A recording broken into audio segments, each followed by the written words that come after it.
This is the Founders Catalyst. Hello to our faithful listeners. We appreciate you joining us on this episode of the Founders Catalyst. Hello to our mothers. We appreciate that both of you listening. Could be it. Not sure. I actually been looking at some of the numbers recently, mate, and I think you'd be encouraged. Cool. Some people listening. So, but anyway, we're back. We're excited to be back. We're talking about what we both agree, as we just agreed on about 27 seconds ago before we started recording. We both agree that self-awareness could in fact be the leadership skill, leadership quality that separates a great or good leader from being the best leader. And it could even be the leadership quality that we should all be aspiring to above all leadership qualities. And interestingly, we were talking specifically about emotions, which we were going to get to at some point. But mate, I'm going to throw it to you. And when we talk about self-awareness as leaders, where do you start? And try not to start with, before we do that, let me take a step back. So see if you can just answer the question without taking a step back. Let me take you back in time. Well, we have to understand ourselves. And it sounds silly, self-awareness, understanding oneself. So we have to understand, how do we show up in the world? Where do we come from? What's the family system that we came through? How does that affect us? What's the local system we came through, schooling, local community? What's our national system? What's the environment we grow up in? I think for both of us, being immigrants, being Brits that have then moved to America, we get to see that more than some other people because we're comparing two different cultures, and we've spoken about that and the difference between the two different cultures and how that impacts us. So for me, that self-awareness really does mean understanding myself, and especially then, how do I react? What is the way that I react to stimulus? And, that stimulus can be anything. What's the way that I react to it? And knowing from how I react to it, how do I want to choose to be instead, so that I can have the influence and impact I want to have, rather than staying in this reactionary state that we see a lot of people in. So it takes a lot of work, actually, and it's taken me a lot of work to get to the point where you go, okay, now I understand myself, now I understand why I am who I am and why I behave the way I do, and then how does that show up in the relationships I have, and how do I want to work with that? I love that you immediately took it to the work. It's such a... It's not often I get irritated by some of this stuff, but it really does irritate me when the nonchalantness that people sometimes bring to this notion of self-awareness. It's just like, I want to be more self-aware, so I'm going to be more self-aware. And it's just like, again, I was sharing this with you before we started recording. I'm doing some work right now on a new keynote, and part of what I'm going to be addressing is self-awareness. And some of the research proves that somewhere around 90 to 95% of us believe, I am in fact a self-aware individual. When if you were to actually then ask the people around us, it is not a slight difference. It is an enormous difference. It is about 15% of us are actually practicing self-awareness in regards to the people's perspective around us.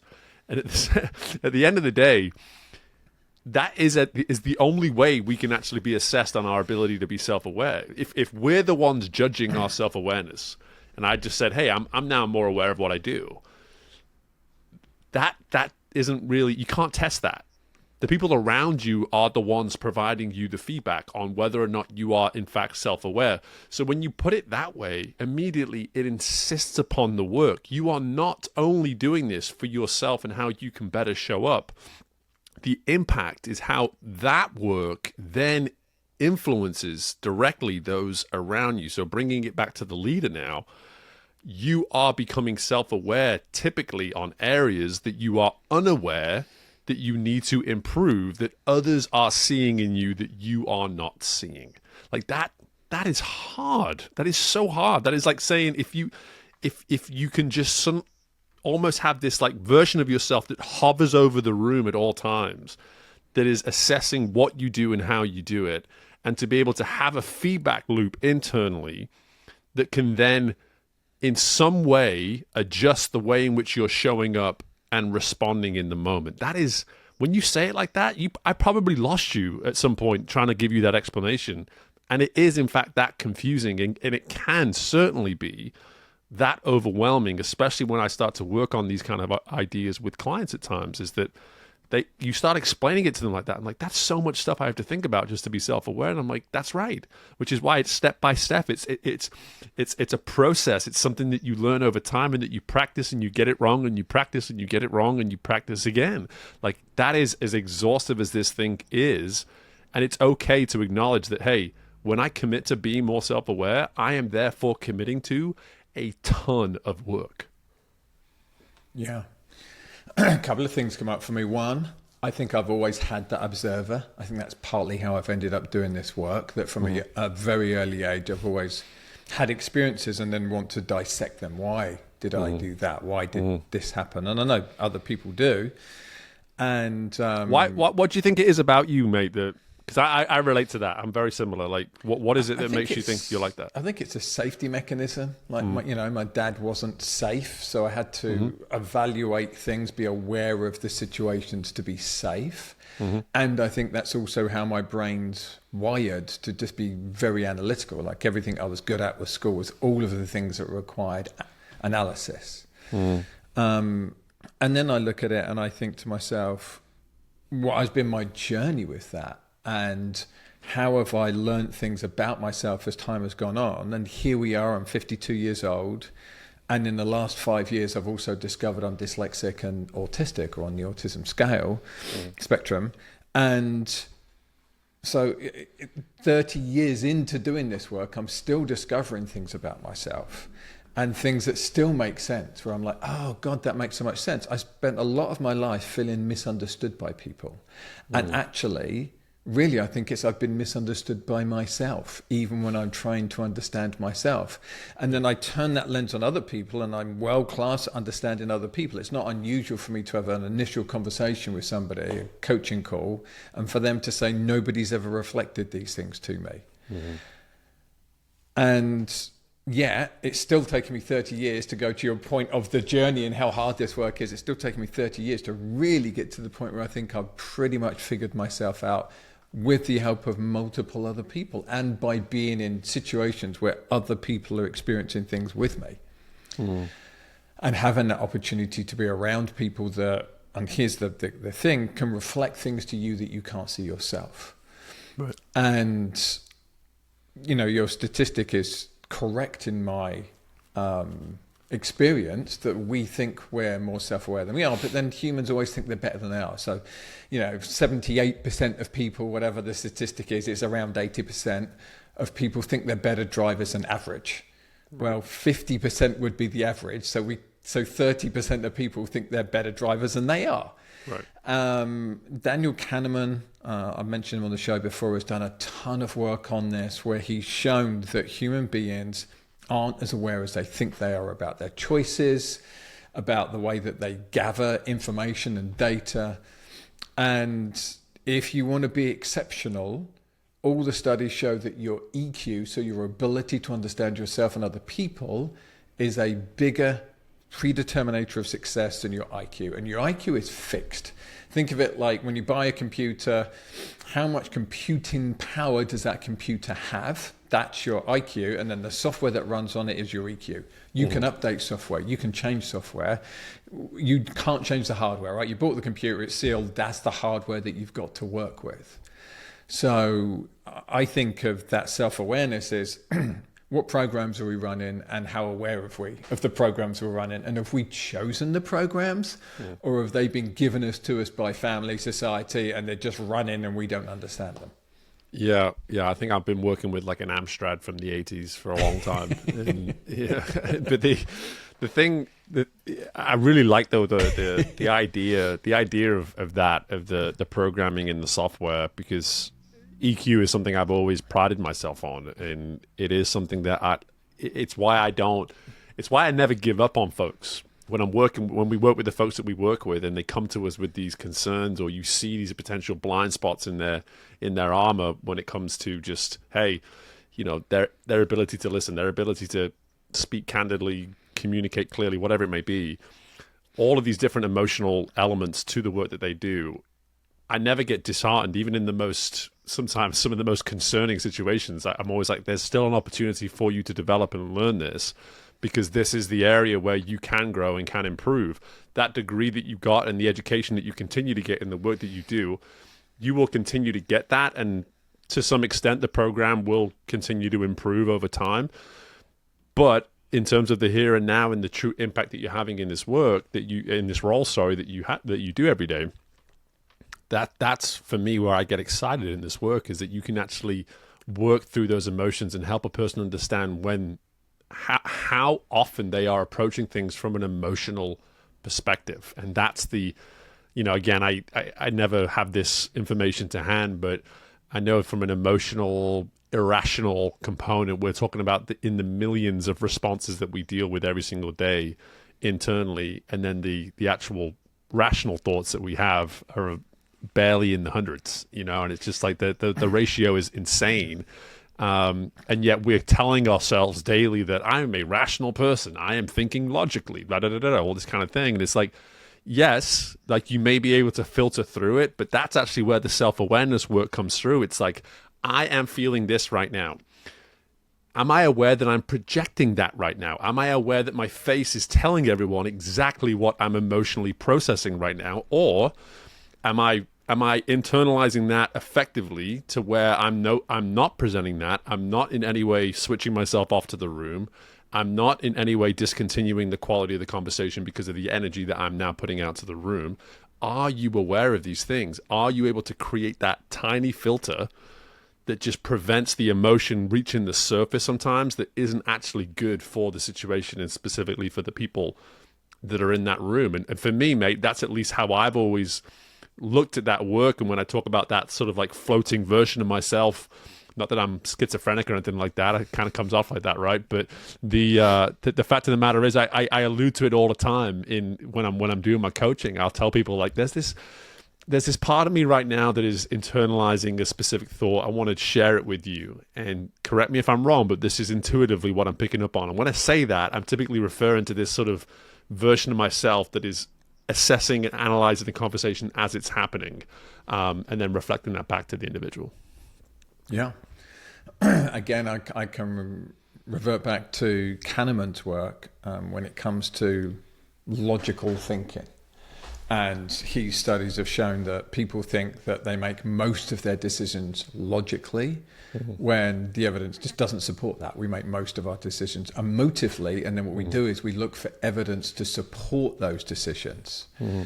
And a better way to do it is to think to ourselves, how could I be wrong, instead of how could I be right? But people look at it and go, well, how could I be right, and where can I find the evidence? And in this day and age where every crackpot in the world has a YouTube channel, you can find somebody that agrees with you, and just because one person agrees with you, that doesn't mean that it's truth.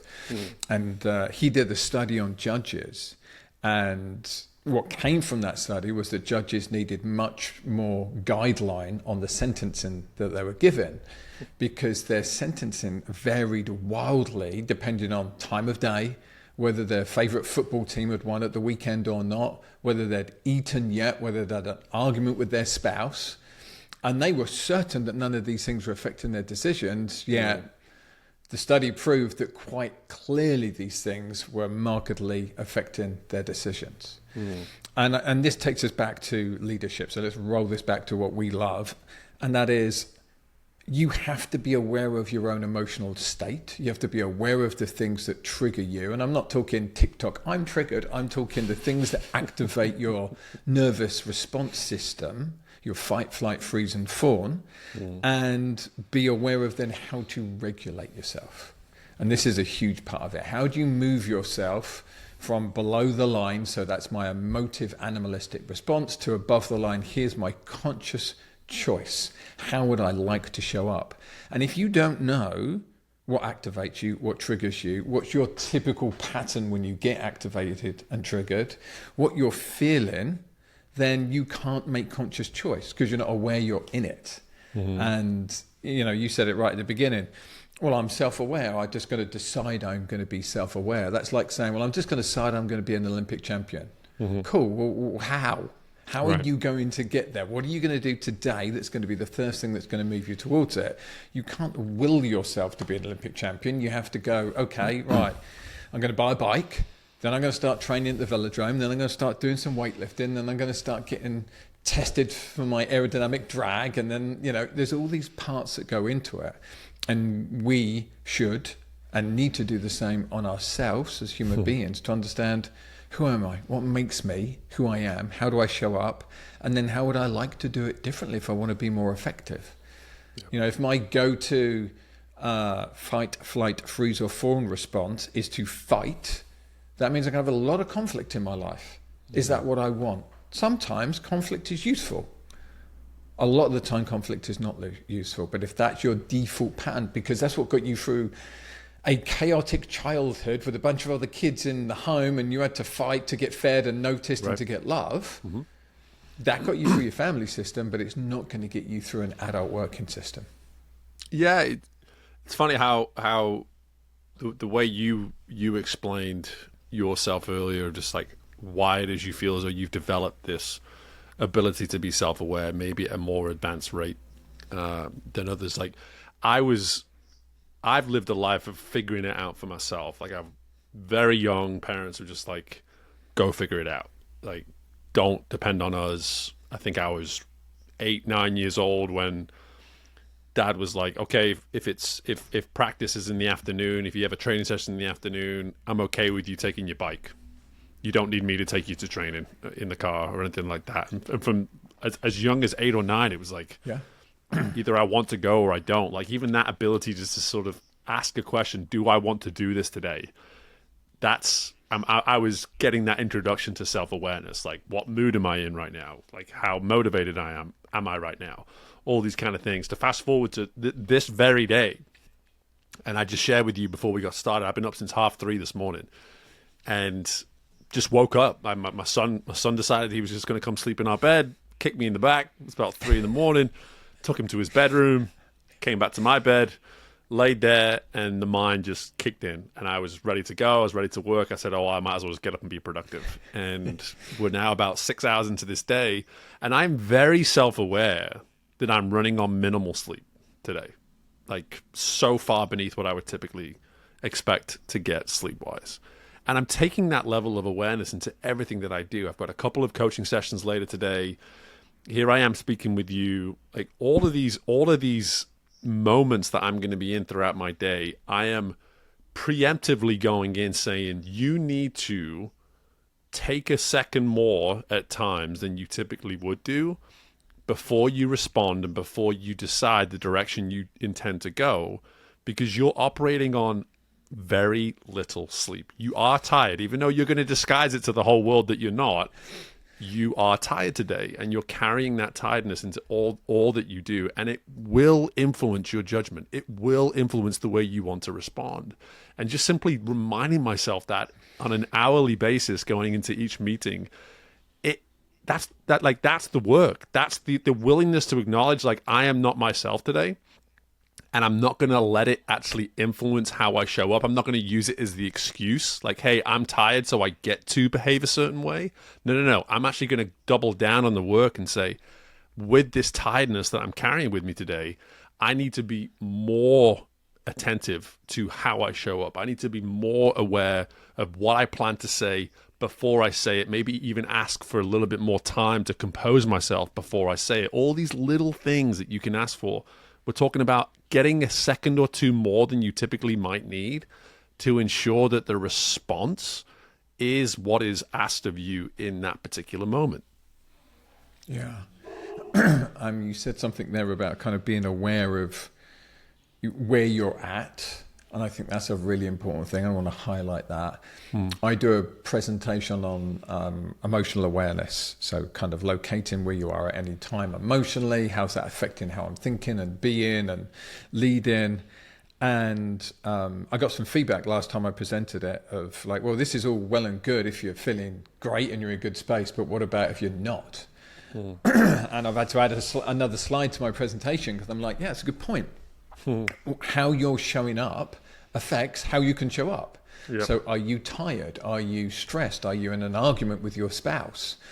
All of these things affect how we can show up day to day.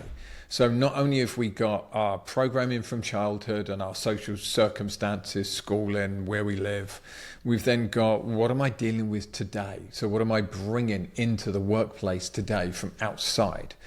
And there's that old adage of, leave home life at home. And I used to get that a lot when I was a young guy working, like we leave our home lives at home and come to work and we switch all that off.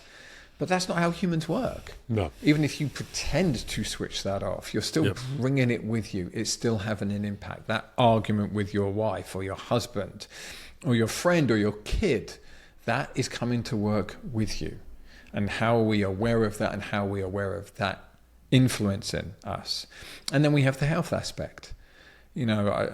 For whatever reason, people that tend to pick me to work with them tend to be interested in sport, tend to have some kind of competitive background.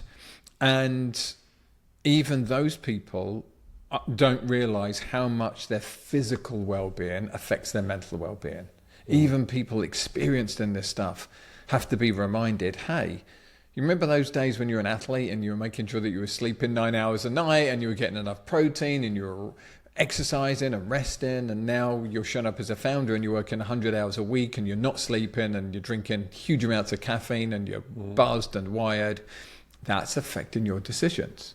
Yep. So I think we have to talk about, on one side, emotions. I think we should get to that in a moment. On the other side is, what am I bringing into this first? How am I showing up because of the way that I've set my life up? Do I have rest breaks? Do I have vacations? I know we've spoken about this before with the trust element of, can I go on vacation? Right. Can I trust my team to be okay? And typically, yes, it's you that's the issue, not your team. But it's making sure that we have... I like to think of it as sustainability. So I come in and founders will say to me, well, this is the way I work and this is the stage I'm in. And I'm like, you don't have to work like that. You can be just as successful without working 80 hours a week. That's a fallacy, not a truth. Right. And it's a story that media tells us because we deify these people that go, I work 100 hours a week. And it's like, well, I'd rather work 50 and be really effective and get more done in my 50 than you get done in your 100, because everything you do in your 100 is subpar. Yeah. Let's talk about emotions then. Let's jump to that, because I think that's a part of this that, again, here we are, it's 2025, and there's no doubt that the stigma is subsiding somewhat when it comes to the ability to share and to simply make emotions a topic of conversation in the workplace. And as you said there, like, we are, as I think professionals, and especially as leaders, doing a better job at detecting, oh, such and such a person clearly is carrying something today. I should probably check in. I should ask if everything's okay, et cetera, et cetera. And so just from an emotional standpoint, I'm curious, just to come to you first, mate. It's like, what is maybe an exercise? What is maybe some version of work that you're doing with clients or in any capacity, maybe even with yourself, that allows us to maybe better understand how emotions are at play? Yeah. The first thing I like to do is to name 6 emotions. So you have to have a starting point. What are emotions? I watched a Brené Brown podcast, or listened to a Brené Brown podcast, where her and her team had established 83 emotions. I'm like, I can't remember 83 emotions. That's way too complex. Right. So I brought it down to 6. And I've seen these 6 used by various different people and in various different studies. So I'm pretty comfortable that these cover the wide range of human experience. So I like to think of emotions as fear, joy, anger, sadness, interest, and disgust. Fear, joy, anger, sadness being the main 4. And where people kind of get a little bit stuck on some of these things is they confuse an emotional response for an experience. So grief is an experience that can be tied to an emotional response. So if we're feeling grief, we're feeling sadness, and that sadness is about loss. Not all sadness is about loss. So there's an emotion, there's an experience often that goes with the emotion. You know, somebody punches us in the face, we experience anger, we experience fear. There's the experience, and then there's the emotion that goes with it. And I think if we can stop and locate, what am I feeling right now? So when I first do an initial men's group, the guys turn up, and the first thing I'm like, okay, let's talk about feelings. And it's interesting how quickly they actually want to talk about it. Right. Whereas we've been told we shouldn't talk about feelings, be stoic, although stoic actually doesn't mean not having feelings. That's the misrepresentation of it. Yep. But it's like, be stoic, don't have feelings, especially for the British, stiff upper lip, don't let people know how you're feeling. Well, you said it earlier, it's written all over most of our faces. Very few of us can actually actively hide what we're feeling. People can sense it from us, even if they can't verbalize it. So then we start with this premise of, right, here's these 6 emotions, and I get people to stop, check in, what am I feeling right now? So on a coaching call, on a group call, stop, what do you feel right now? And then I like to think of emotions as data. So I hate the phrase negative emotions. You might, again, have a negative experience that has an emotional component, but the emotion itself isn't negative. I have felt sadness and felt better after feeling sadness. You know, you watch a film, you connect with the characters, you feel sadness, and then you walk out and you're like, oh, that was so beautiful.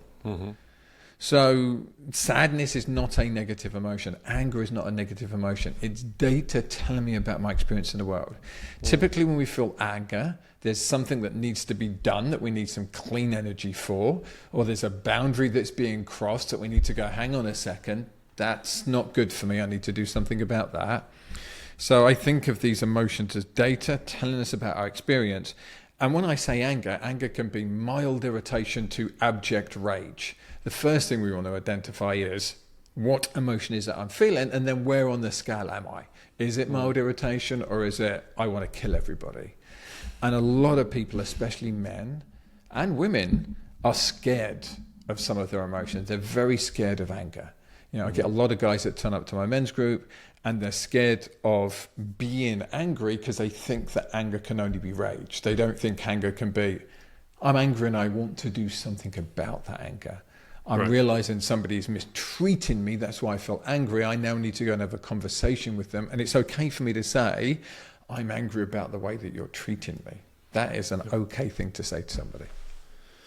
Yeah, I appreciate you.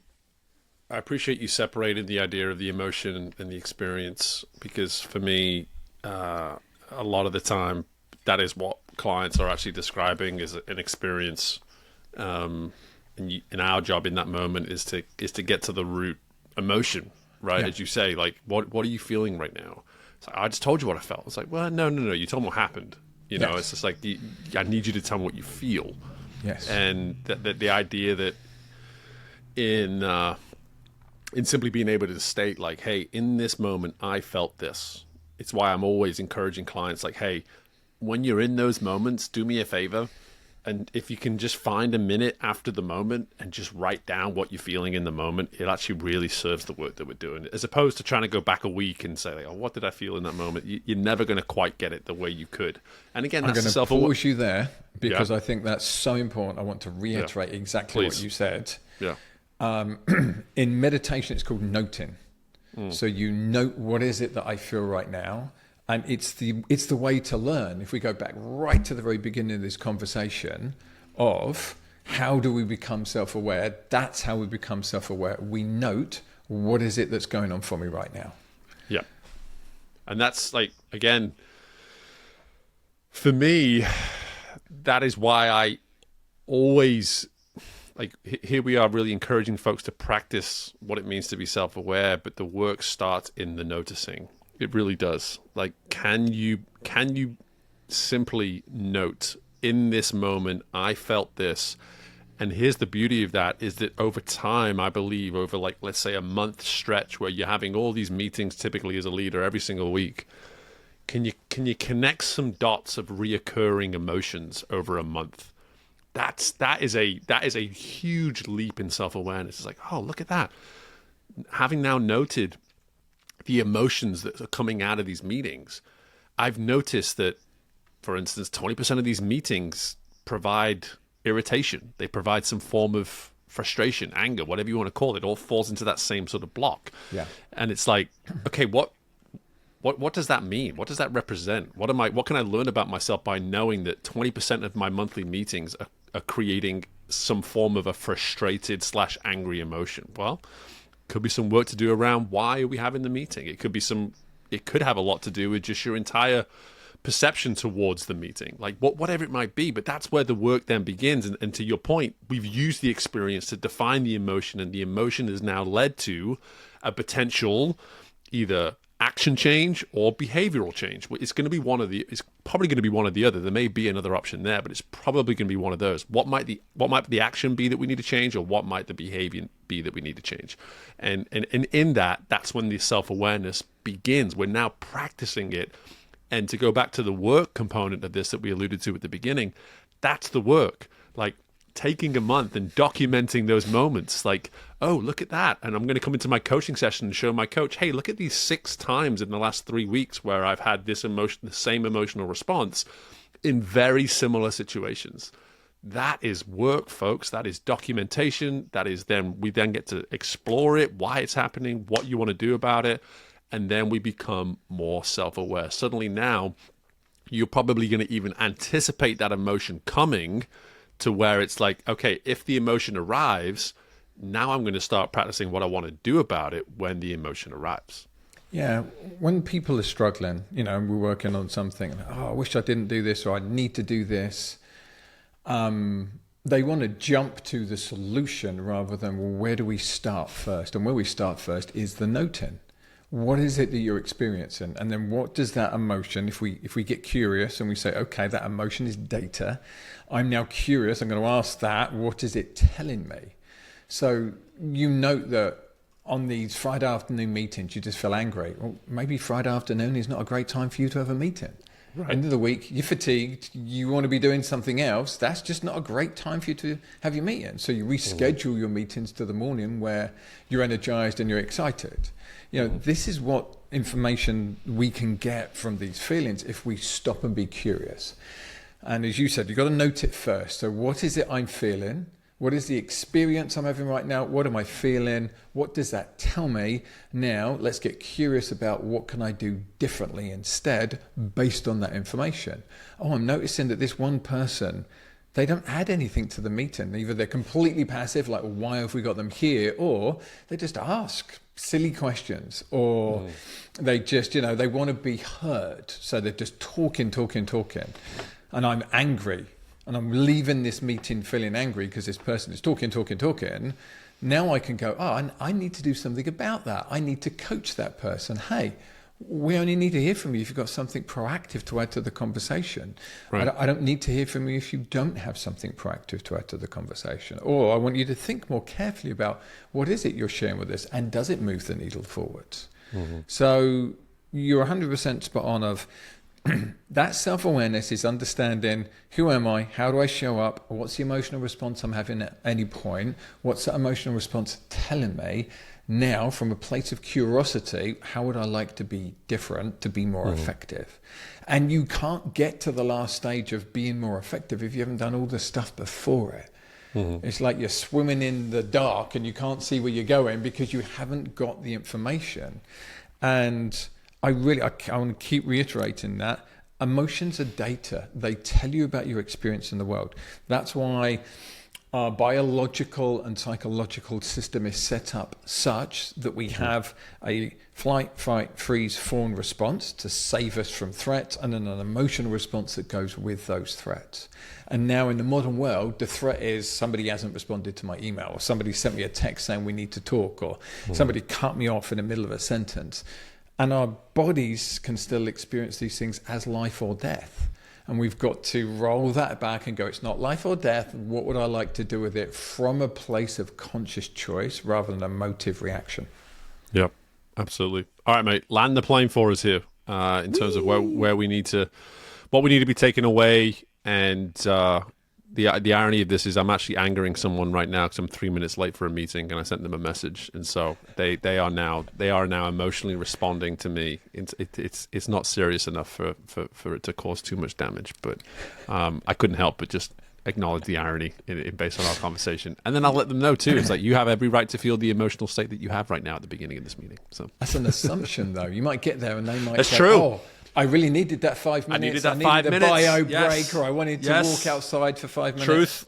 Truth. Okay, landing the plane. My takeaways is self-awareness is an invaluable leadership skill. It's also an invaluable life skill. You want to have a better life, understand who you are first so that you can understand how you show up in relationships, and then you can choose how you want to be. And that comes down to understanding the system you come from, and then the emotional responses and the reactive responses you're having at any one time, so that you can move from reactive to conscious choice. This is how I'd like to show up. I've not met anyone yet who's done this work who isn't measurably happier, more successful, and more effective from being able to move from that unconscious reactive state to the conscious state. And the last point I'll leave us with is, it's okay to have the reactive state. We all have it. It never disappears. It happens so fast, our conscious brain can't keep up with it. It's being able to literally count to 10 and go, what do I feel right now? How would I like to be, instead of just reacting? Mm-hmm. And all of that, folks, is a ton of work. All of that. All of it. The whole lot. Big bag of work. So just understand that's what you're signing up for when it comes to self-awareness. And I really enjoyed this one. Really enjoyed talking through this with you and getting a few insights from you too. I feel as though this is the type of conversation that will come back around in a few episodes' time as well. It's always going to be prevalent in some way, shape, or form in what we're talking about. But for now, folks, as always, we appreciate you taking the time to listen to these two British knuckleheads chat away about all things that we believe to be important when it comes to leadership and navigating what it means to lead your company. As always, please take the time to subscribe and to share the episode with folks. Leave us a rating as well. And hey, if you have a thought and or question about what we've just discussed, don't be a stranger. Don't hesitate. Feel free to either reach out to us directly through one of the emails associated with the show, or head to the LinkedIn group, The Founders Catalyst, and you can find us there. And we are happy to take any questions in that community as well. But in the meantime, mate, that's all I've got. You got anything else? No. Thank you, listeners. We appreciate this. It's good to know that we're not just speaking into a void, much as I love spending time with Steve and chatting about things that we're both fascinated by. That's right. All right. Well, bye, Mum. See you soon. Bye, Mum.